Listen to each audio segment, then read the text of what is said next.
The recent sections gave us the background that we now can look at the essential LTE radio procedures. As in every mobile communication system, also in LTE, a terminal needs to follow certain steps before it can receive or transmit data. Let's assume we do have an LTE capable terminal as shown here. And guess what? The first thing we need to do is to power up the device. Right after powering up the device, the UE will start with the cell search and cell selection procedure, followed by derivation of system information and execution of the random access procedure. This procedure is summarized and known as LTE Initial Access. After the initial access procedure, the terminal is able to receive and transmit its user data. Before we now look at each of these steps separately, we need to talk about the physical signals and channels used in the downlink. LTE uses in the downlink two types of signals. Signals which are purely generated in the layer 1, the physical layer. These signals are the primary and secondary synchronization signal, as well as downlink reference signals. Further, LTE uses physical channels which derive the information data to be transported from higher layers, the layer 2 and layer 3. These are, for example, the physical broadcast channel, carrying essential system information, further several control channels, such as physical control format indicator channel, physical downlink control channel, which are required to inform the UE about scheduling decisions. The physical downlink shared channel is used to transport the data, as we will see any kind of data. The obvious transport of user data to the device, but also system information or paging information. Back to the first step after powering up the UE. For the cell search and cell selection, just the downlink physical signals and the physical broadcast channel are important.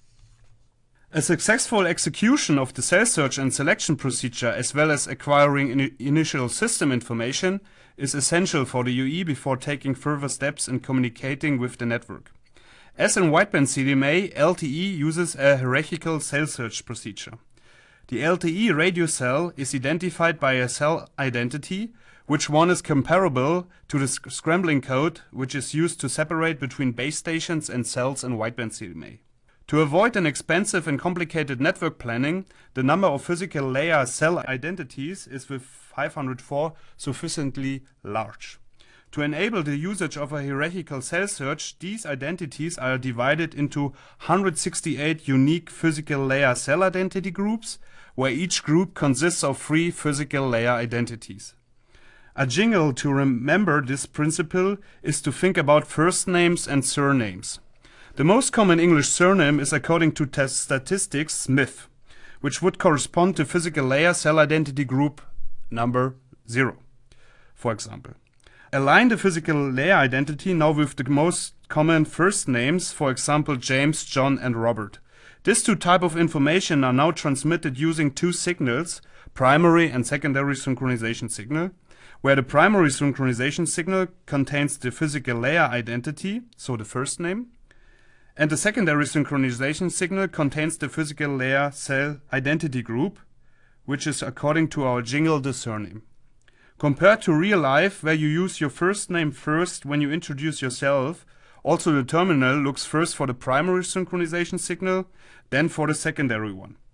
The computing of the cell's identity based on a modulo 3 operation means multiplying the group identity with 3 and adding the physical layer identity. Let's look at the two signals now. The type of signal which is used for the primary synchronization signal is a Sadov-Chu sequence. Sadov-Chu sequences are Kazakh sequences, where Kazakh stands for constant amplitude zero autocorrelation, where the name describes already the characteristic of those type of sequences. With a constant amplitude, a low peak to average power ratio is achieved, whereas zero autocorrelation means a good time domain behavior. When we look at the constellation diagram of the primary synchronization signal, recorded here with Rohde and Schwarz leading signal analyzer FSQ, we will get this result. Can we extract the characteristic of the primary synchronization signal? Yes, we can. The constant amplitude is indicated by the unit circle. The good autocorrelation can be observed by looking at each individual subcarrier carrying the primary synchronization signal. Subcarrier is a good keyword. In the frequency domain, the primary synchronization signal occupies 62 out of 72 reserved subcarriers around the unused DC subcarrier, which corresponds to the carrier frequency in the downlink. The remaining 10 subcarriers, 5 left-hand side and 5 right-hand side, are not used for any transmission. We can call them guard subcarrier. This helps to do match filtering, finding the right sequence used for the primary synchronization signal. As Christina explained, 72 subcarriers translate to 6 resource blocks, as 12 subcarriers are forming a resource block in the frequency domain. With 15 kHz subcarrier spacing, the occupied bandwidth around the carrier frequency is 1.08 MHz. By using the evaluation filter function coming with Rohde and Schwarz FSQ signal analyzer, you can look at each subcarrier individually. For the 3 different physical layer identities, 3 different set of choose sequences have been selected, which have shown the best behavior.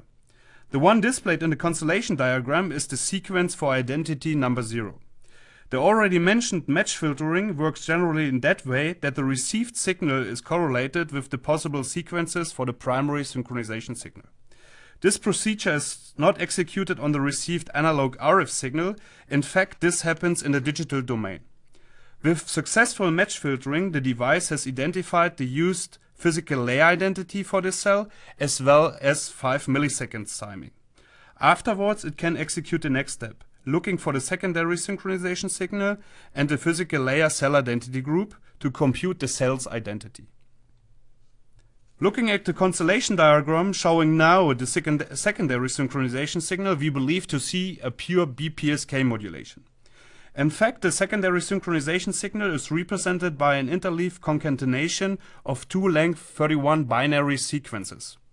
These 2 sequences are scrambled with a scrambling sequence depending on the physical layer identity, which is transmitted with the primary synchronization signal. So without finding the primary synchronization signal, the terminal cannot conclude on the secondary synchronization signal. The combination of the 2 used sequences defines the physical layer cell identity group. As the primary synchronization signal, the secondary synchronization signal also is transmitted on 62 out of 72 reserved subcarriers around the unused DC subcarrier. That is the frequency domain. So what about the time domain? When we look at the downlink frame structure explained by Christina beforehand, we can see that the synchronization signals are transmitted in the first subframe, subframe number 0, and in the 6th subframe, which is subframe number 5. So the repetition rate for the synchronization signals is 5 milliseconds. The 2 synchronization signals are always transmitted in the first time slot of that subframe, where the primary synchronization signal occupies the last OFDM symbol and the secondary synchronization signal the symbol before. The determination of the cell's identity enables the UE to examine the pseudo-random sequence used to generate the cell-specific downlink reference signals, as the initialization of the generator based on the cell's identity and the used cyclic prefix, normal or extended. The information which type of cyclic prefix is used in that cell is derived here. The cell-specific reference signals do fulfill 3 tasks. They are used for initial acquisition, current demodulation and detection at the UE, as well as for channel quality measurement. To estimate the channel's quality and to help the eNode B to find a scheduling decision, the network informs the UE via system information about the power level with which one the downlink reference signals are transmitted.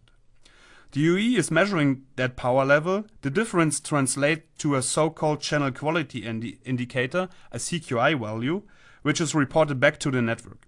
CQI value stands for a specific modulation scheme, QPSK, 16 QAM or 64 QAM, and which channel coding should be applied to the data. In that matter, the cell-specific downlink reference signal could be seen as a lighthouse, where the power level refers to the height of that lighthouse. In the matter of cell search, the reference signal helped the terminal to get frequency and time-wise fully synchronized. How that can be understood?